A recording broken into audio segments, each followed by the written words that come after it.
Hey, it's Georgia with Monrovia. Welcome to our summer garden check-in here in the Willamette Valley. We are with Megan. Hi, I'm Megan McConnell. I'm the Plant Information Director at Monrovia. So we're here in Zone 8B. It's summer, it is hot, it is dry, we're in the 90s. So it can have an effect on our garden. So we're gonna take a look around, see what might be having some trouble, also see what's flourishing, and give you all some garden tips on what you can do when those hot summer months hit. All right, well, let's start with a stroll through the garden. That sounds great. Yeah, over here, it's looking really good. The color on the heuchera is looking fabulous. Yeah, these are doing great. It doesn't seem like they've really had any problem with the heat. Yeah, no, not at all. We've had a little bit of issues here with a couple of plants. We can talk about that a little bit. A little bit of the sun exposure has shifted through time with the loss of some trees, but it's looking overall really nice. And then over here, fantastic, tons of pollinator activity. Hummingbirds, butterflies, bees. They just love the echinacea, the grasses, the allium. It's looking really nice. I really think we've pulled off that, meadow look. So. And then moving through here, I've really loved this section, actually, this liriope. Just because it's been evergreen all year, it's made these really nice clumps, and it's even starting to flower. So you have that nice texture all year, and then nice bonus little cute flowers. Yeah, and I know that wasn't the original plant in the plan, but it's really worked out well. So. It has, yeah. And then with the blueberries and the ilex hedges, it's all looking really nice.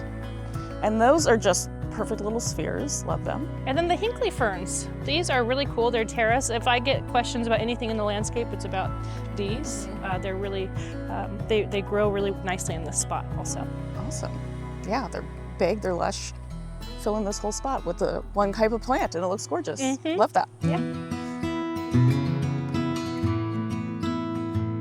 Okay, so we are at one of my family's favorite parts of the garden, which is our snack track. I have toddlers, and so this is a great spot for them to be. We are harvesting strawberries and blueberries all the time. There's no more fruit on the strawberries because we ate the first flesh, but the second flesh is coming right along. This is Eversweet. Eversweet does really well in hot weather and more humid climates also, so it's great for summertime harvests. And then this right here is our Bountiful Blue. So many berries on that, still coming. It seems like, I'm sure you've been snacking, but there's plenty left to keep snacking on later, so. Yeah, there's no end in sight, and we eat them every morning and every night, and there are still berries left. I like this. It's zone 6 through 10. It's a low chill variety, and it's also got this really beautiful blue foliage and stays really nice and compact also out here, so this is really lovely. And then the grasses are filling in nicely. We've got more of our snack track over here, more berries. We've just been really loving those lately. And then the ilex hedge here is doing really well. Yeah, that's looking really nice. They're a really tidy shape, really uniform. So yeah, I love that look. Something, a little more formal straight line to go with our more loose meadowy look for the rest of the yard. Totally, and I could choose to prune these tighter and have a way more formal look. I'm choosing to still prune them in a spherical shape so that they're nice and more formal, but not so tight, just because that's my personal preference. But you could easily keep these even tighter and even more formal. And then next is Campanula down here, which I just cut back.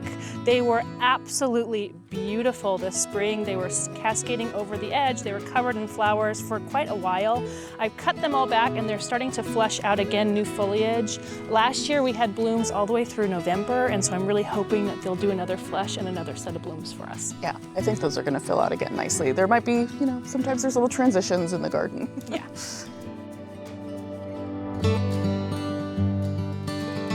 Okay, so we're here with your pittosporums. This is the Gold Coast, and I love this plant. So tell me, how has this been doing in your garden? It has been so good. I love this. I don't know if you remember when we planted it, it was pretty small. They have just exploded. They've gotten huge, but also still quite dense. I prune this maybe twice a year, 3 times really, just to kind of keep the shape really dense, because I am going to use this as a privacy screen.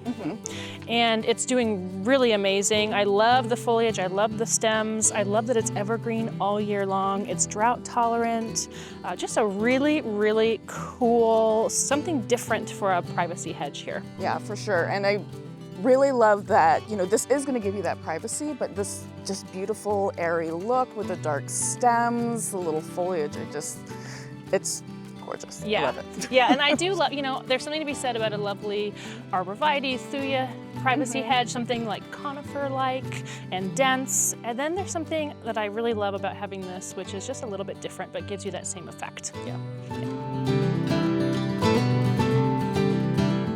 You can really have some lush color in your summer garden by picking perennials that really thrive in the heat, like an echinacea. So tell me about this one. So this happens to be echinacea. It's a kismet raspberry, but any echinacea that we grow here at Monrovia is gonna do awesome in your garden. We trial thousands of varieties, hundreds of varieties.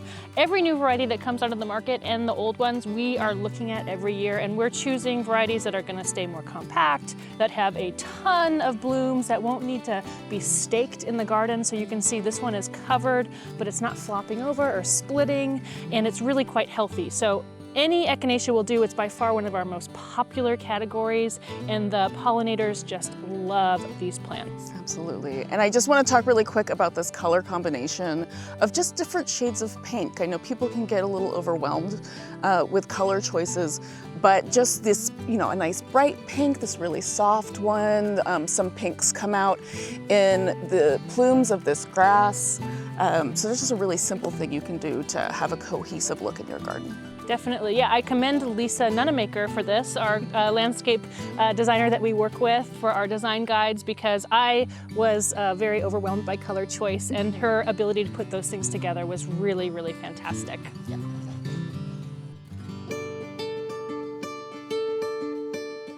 So summer is a good time to assess whether or not you have plants in the right location, maybe for sun exposure. And with a couple of changes that happened in the landscape, we lost a couple of trees since the design was made. We've had some shifting sun and shade, and this is a great example of something that was once shade and is now in afternoon sun. So it is really, really struggling, as you can see, with that intense summer sun. So it's something that we'll probably need to transplant and incorporate something else into the landscape here. Yeah, when you're close to a house, it can really affect the sun in ways you might not expect. You know, up here in sort of a northern part of the country, the sun really shifts throughout the year. And right next to this one, just 2 feet away, there's a beautiful plant doing great. And it's just this little bit of a difference in location that really had an effect on this plant. Definitely, yeah. And losing that big tree, it's also affected some of the ferns in the front here. So right now you can kind of see this line where the shade ends, and that shifts throughout the day, but those ferns also get super burnt with that hot afternoon sun. So again, just some shifting around, but it'll be a fun opportunity to bring some more color, some more full sun perennials into the front yard. Yeah, that's the positive side. The change in the light gives you some more options of what you can plant here. Definitely, and these will have a nice home in our shade in the back. Great. So Megan, now that we've toured the summer garden, what are your top tips for keeping a summer garden healthy and thriving? Yeah, so in summer, really the big thing is water management. So the key things you can do with that is mulch, which you've done, good job. And that's gonna really protect your roots from the heat and also keep the water in the soil from evaporating as much. And then watering maybe a little bit extra, keep an eye on the weather. If you're gonna have a really hot day, you wanna do deeply and early in the morning. And then your containers, really keep an eye on them. You might have to, with a container, they dry out so fast. In a really hot day, you might have to do them twice even. And then make sure to enjoy your garden. There's just a few things to do in the summer, but hopefully you'll get to spend most of your summer sitting out enjoying your garden and looking at all your beautiful work. Oh, love that part of summer gardening. Fabulous tips as always. Thank you, Megan.